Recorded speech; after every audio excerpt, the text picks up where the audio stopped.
financial literacy, and the human condition. Welcome to Financial Fitness with the Money Doctor, Dr. Francis Rahaim. Hi, it's Francis. I just wanted to take a minute to thank you for watching this video. If you're catching us on YouTube, please help us help others by clicking like, subscribe, and all notifications so you don't miss any videos. And check back for the next video. I think you're going to love it. Thanks again. For more information, you can visit us at hugyourmoney.com. Welcome to Financial Fitness. I'm Jess Tyler, along with the Money Doctor, Dr. Francis Rahaim. Hi. Hi, Jess. How are you? I am doing good. What are we talking about this week?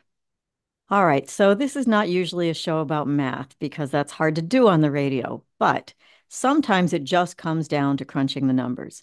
And we get asked this so often, and it seems to be such a vast problem for people. Stresses them out. They don't have a solution.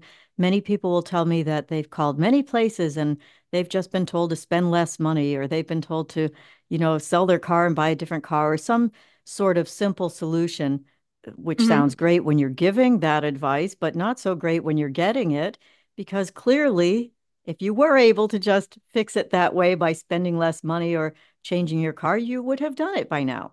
Right. So the real problem that I see average households struggling with is, how come we keep making more money, but we never have enough?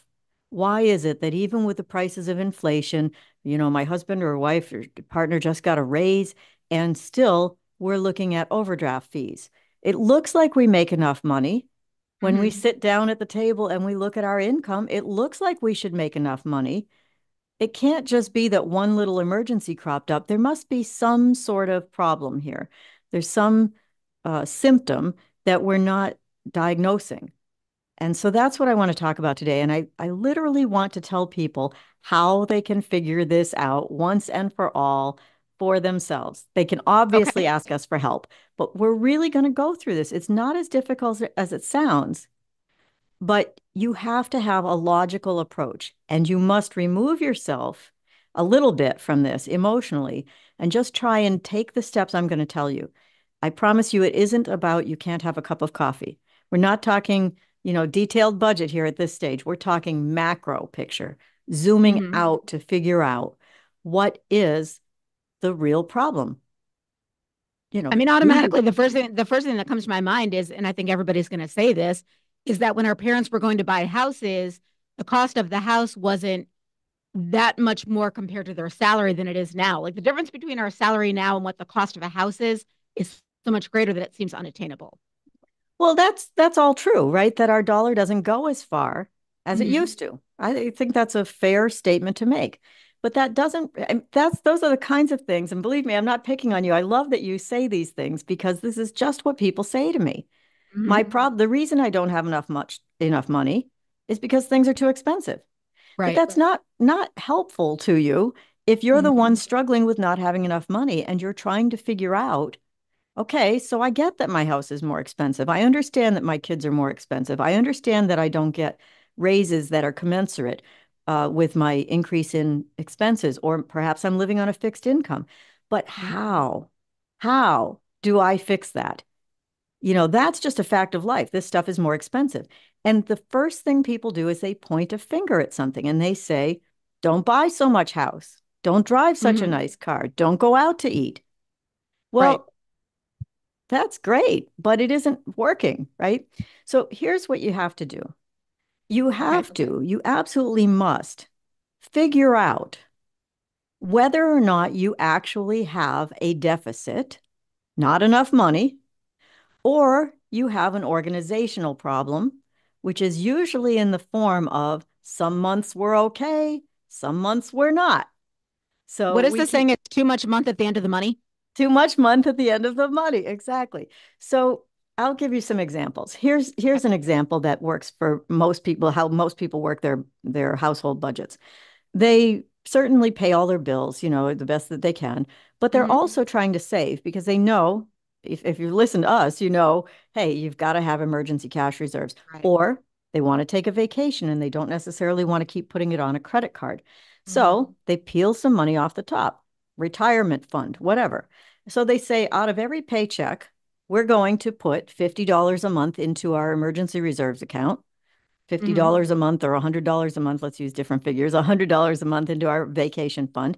And by the way, we're going to max out our 401k and we're going to peel that money off the top before we ever get our net pay. And that should help us to save for the future. Mm-hmm. Seems logical, right? Yeah. I mean, how many years have we been hearing pay yourself first, save off the top? Right. I hate to fly in the face of these lovely little quips like pay yourself first and save off the top.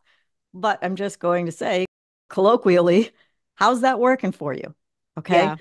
So we've talked about this before. If you save too much money, if there is such a thing, right? If you save too much money off the top, you end up with less money in your pocket to pay your bills. Mm-hmm. That's okay if you have enough money to do that. But once again, we are back to the root cause, which is how do you identify this? Okay, let's zoom out for a minute. Okay. Macroeconomics at a household level. Okay. Okay. I love that. Macroeconomics at a household level. Mm. Okay. So here's the thing.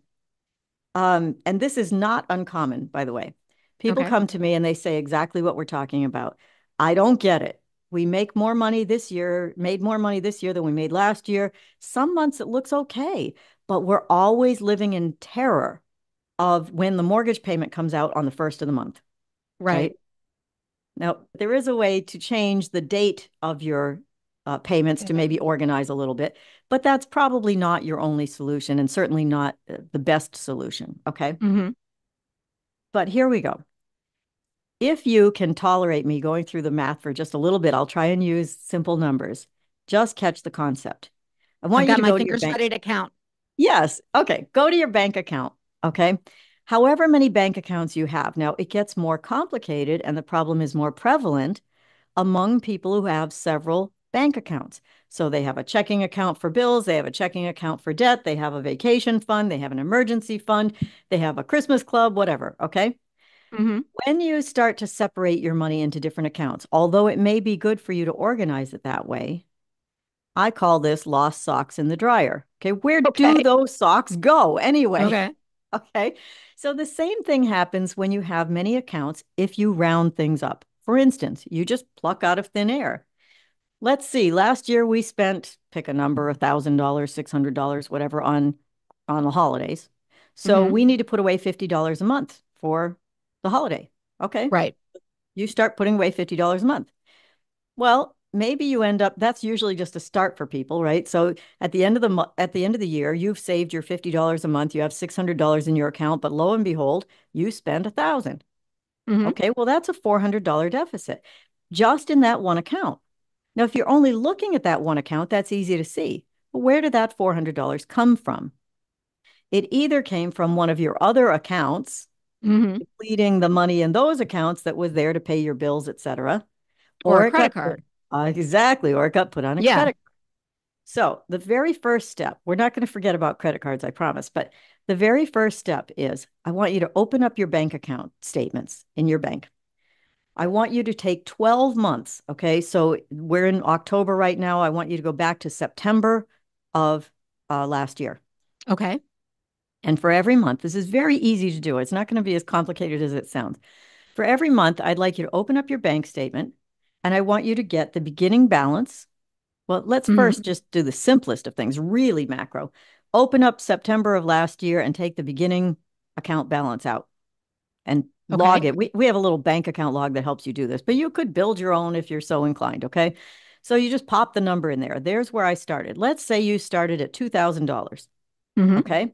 Now, just for a moment, just to make this very simple and really zoom out, let's ignore what happens within the next 12 months. Let's go to your August statement when the month ends, open it up, and see what your ending balance was. Okay. So you're starting with the beginning balance and ending with the ending balance. That's Okay. right.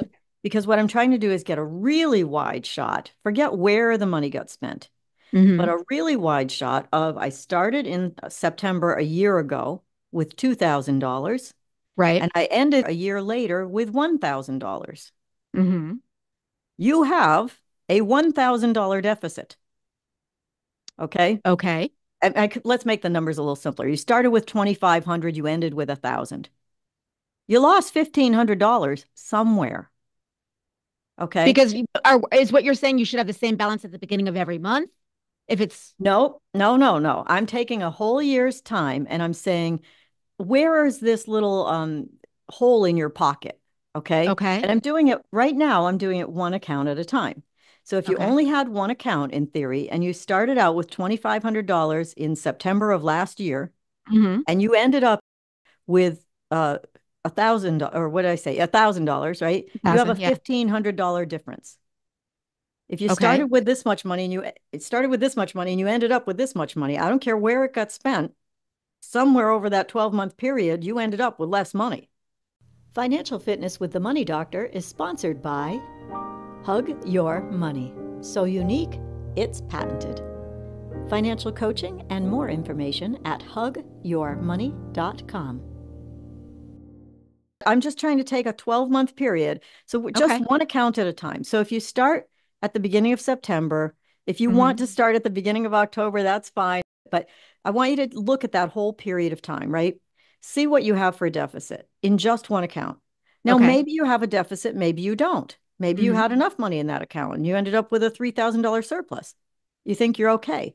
What about your other accounts? Now, this is where it gets complicated for people, which is why we have this log that you can just plug every account in, do it month Mm-hmm. by month, and bam, the number's right in front of you, right? Yeah.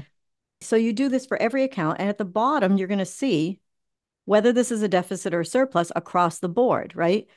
Mm-hmm. For that 12-month period, whether you do it beginning to beginning or beginning to end, it's going to be close Okay. enough at a macro point for you to Mm-hmm. see what happened over a 12-month period. Now, the reason that you might have been questioning that is because I haven't gotten into the nitty gritty yet, which is to Okay. look at every single month and see what's Mm-hmm. happening.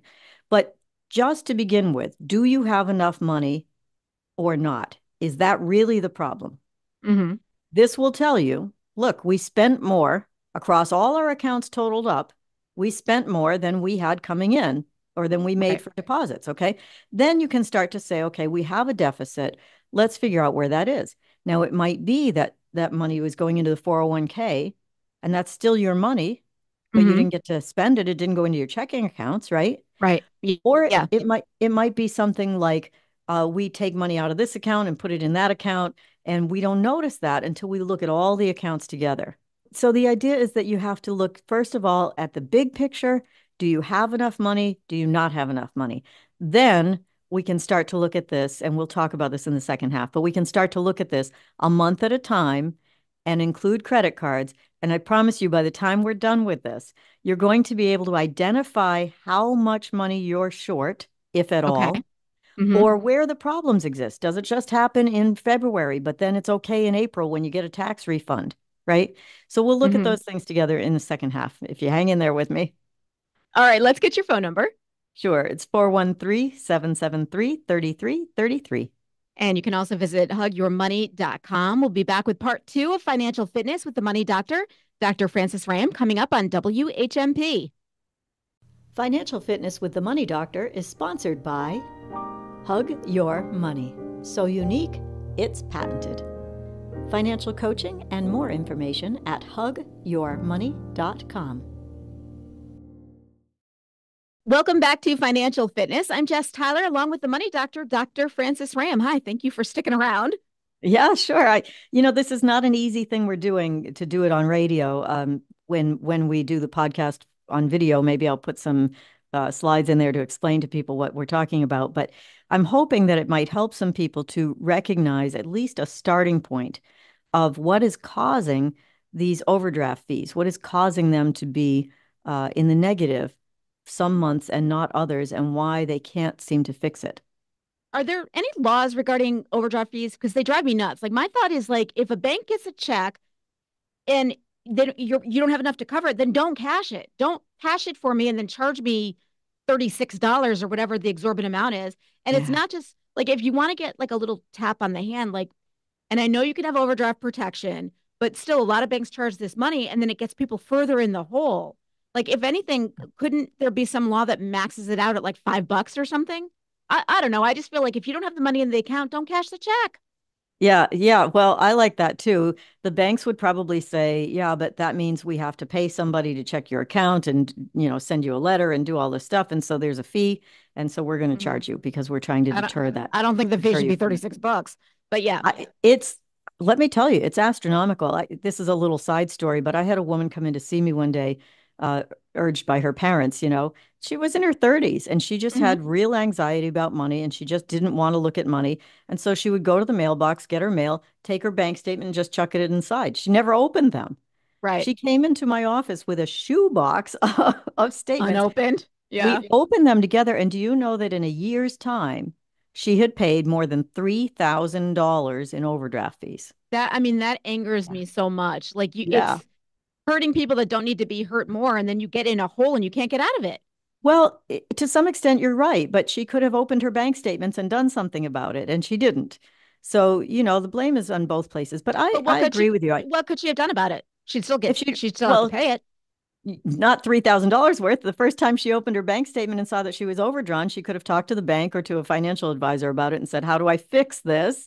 Which is what we're Okay. about to tell you. Okay. So, how do you fix it? All right. Let's suppose you really don't have enough money at the end of the year. Okay. Now, Hmm. how are you going to figure out where that's gone? You've done my little test of macro, right? And now I want you to start zooming in slowly. So the first thing you're going to do is take that bank account log, whether it's ours or something that you've built, make sure Okay. every account, I don't tell me, hey, we put $50 a month in our vacation fund and we take 600 out, so that's a wash. If it comes in or out of an account, I You want want to it in see it. that log. Okay. Right. Because now you're going to get to look at it a month at a time. Hmm. So, for instance, in the idea of a holiday account, every month you might see that $50 deposit and you might say, hey, from January to whatever, October, we're Hmm. okay. But then in October, in November, it looks like we have a deficit. Yeah, because that money came out of that account. So you can't just Mm. ignore it. You can't just count Okay. those deposits like they were real deposits. You have to balance this across the board. So when you do this, what I want you to do is open those bank statements again. And you're going to like this part because it's exactly what you're talking about. I want you to take the deposits and the withdrawals, just those two numbers.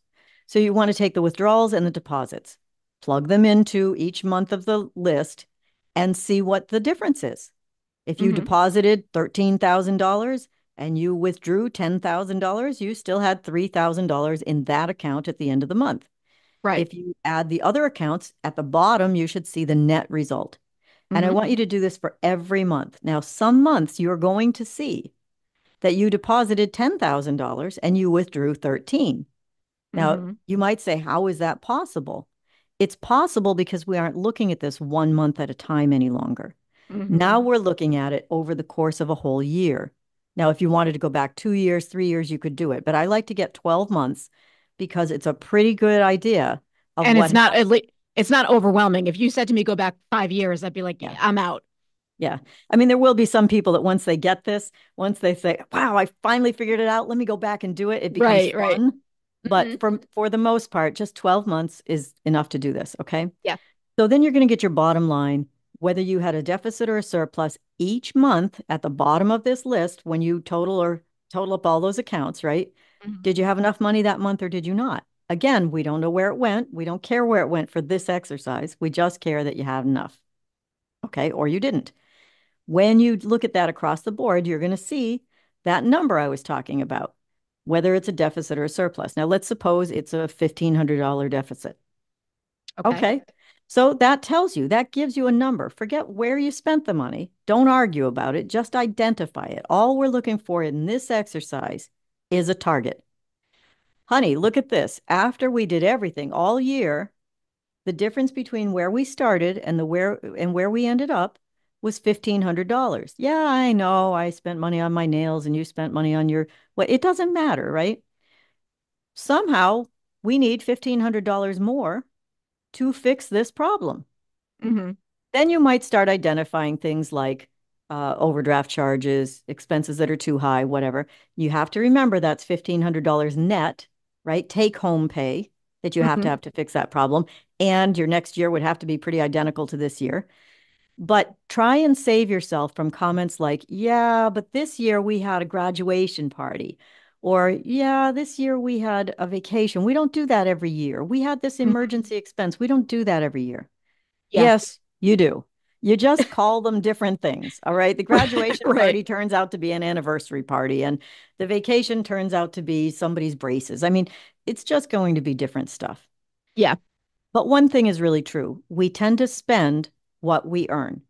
And for people who have no idea, and that's most, dare I say, most of Americans have no idea how much they really have at the end of a block of time like that, when you put those end goals on it. Hmm. That's how you can identify this and how what you can do to attack it. Now, people will say, well, I ended up okay in the end because I get a bonus or because I get a tax refund Hmm. or I have a problem, but only in the summer months because I'm a teacher and they don't pay me over 12 months. Right. You know, people have a gut instinct as to what their problem is, and they can point a finger or what their solution is. They can point a finger to it, like, I'll be okay when I get my bonus. Hmm. But wouldn't you rather be okay every month and not pay these $36 overdraft charges or have to Right. rob Peter to pay Paul or borrow from a parent or pay your bills late because there wasn't enough money at the end of that month to get to those places, and so now you're paying late charges? Hmm. So what I'm trying to give you here in a very abstract way is a way to identify whether you have this deficit or surplus, but we aren't quite done yet. Let's Okay. suppose you go through all of this and you Hmm. look at these monthly things and you say, oh, well, the checking account looks okay. I think we had enough money. Go back and look at your credit card. Do the same thing with your credit cards. Okay. Where was the balance when you started that 12-month period? And has it climbed?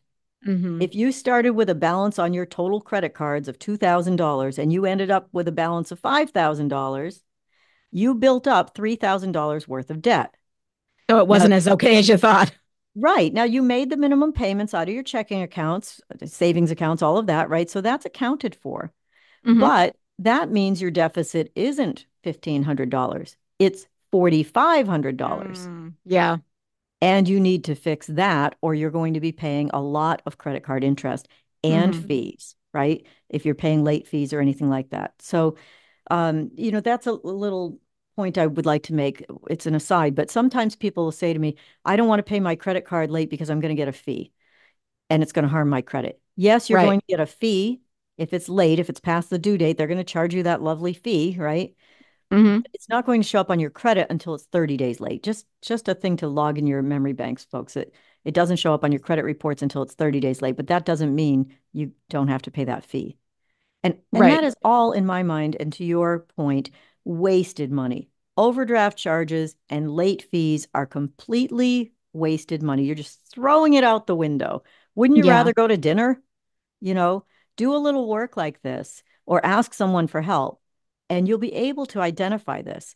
Now, there's some places where there are leaks that people don't necessarily, or I don't know if they can't, but they don't factor them in.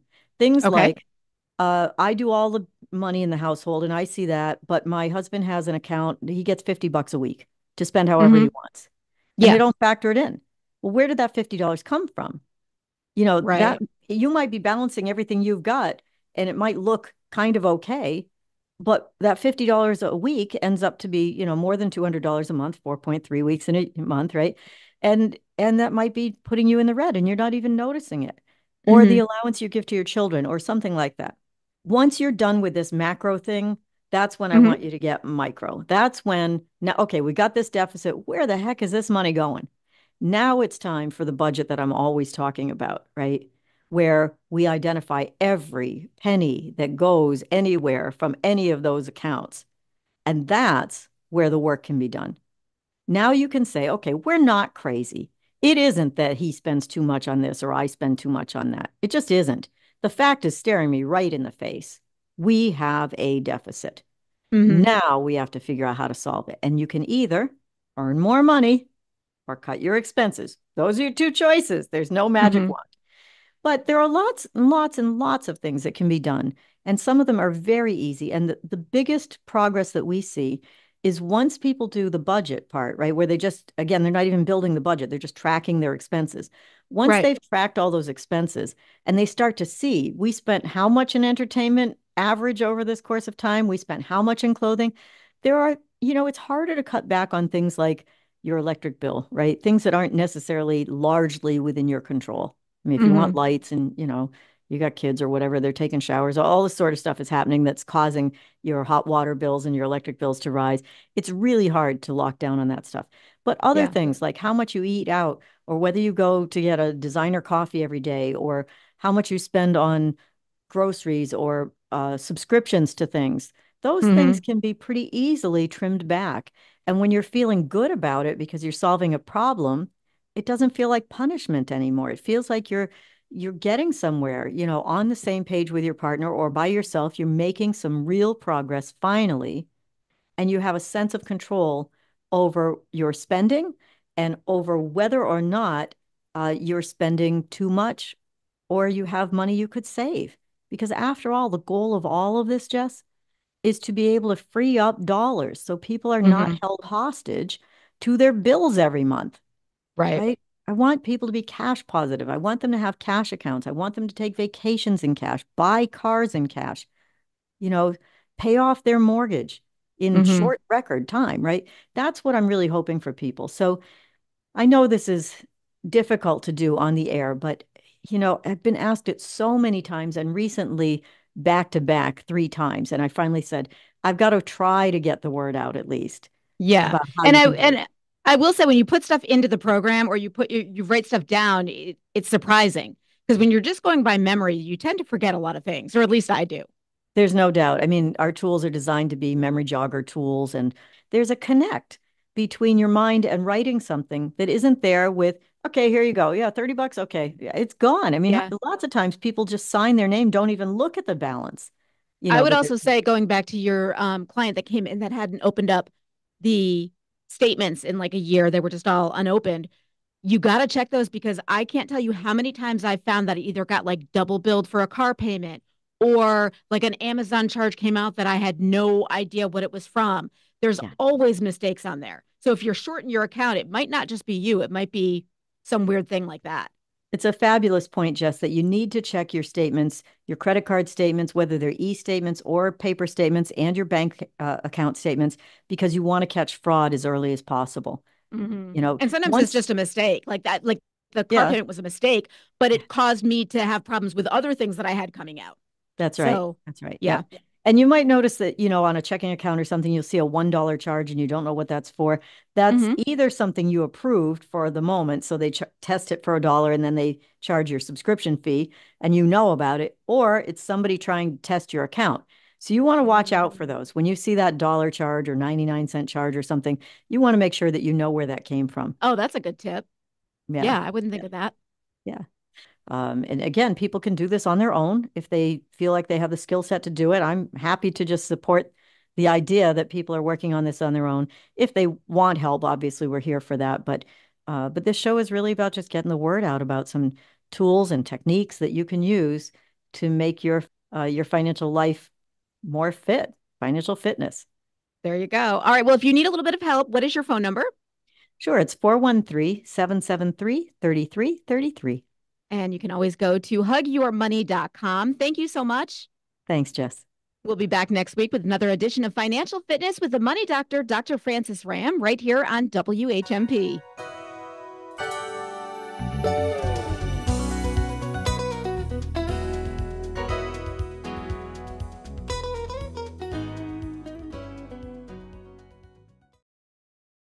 Financial Fitness with the Money Doctor is sponsored by Hug Your Money. So unique, it's patented.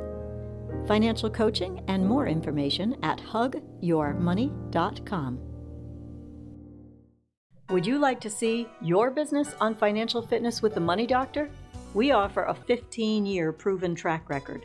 We have limited openings, but are currently seeking sponsors and guests. Is your business a good fit? We'd like to start a conversation. Contact us today at 413-773-3333 or info@hugyourmoney.com.